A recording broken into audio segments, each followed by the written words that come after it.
Shri Venkatesan S.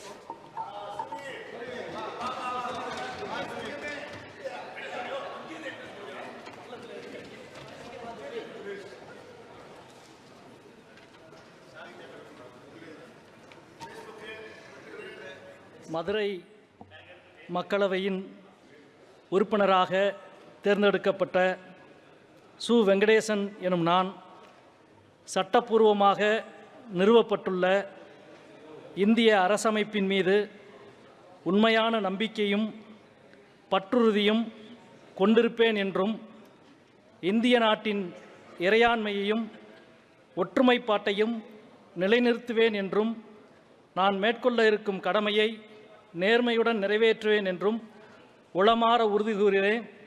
Tamil வாழ்க, மார்க்சியம் வெல்க.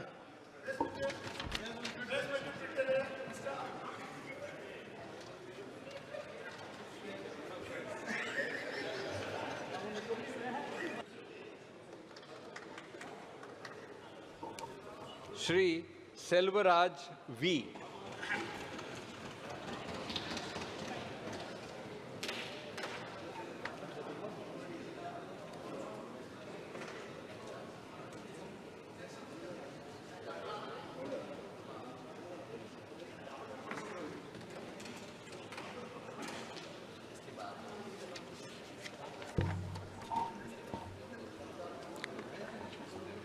பதினெட்டாவது மக்களவையின் உறுப்பினராக தேர்ந்தெடுக்கப்பட்ட நாகப்பட்டினம் வை. செல்வராஜ் என்னும் நான் சட்டப்பூர்வமாக நிறுவப்பட்டுள்ள இந்திய அரசமைப்பில் உண்மையான நம்பிக்கையும் பற்றுதலும் கொண்டிருப்பேன் என்றும் இந்திய நாட்டின் இறையாண்மையையும் ஒருமைப்பாட்டையும் நிலைநிறுத்துவேன் என்றும் நான் மேற்கொள்ள இருக்கும் கடமையை நேர்மையுடன் நிறைவேற்றுவேன் என்றும் உளமாற உறுதி கூறுகிறேன். தமிழ் வாழ்க, மார்க்சியம் வெல்க. நன்றி, வணக்கம்.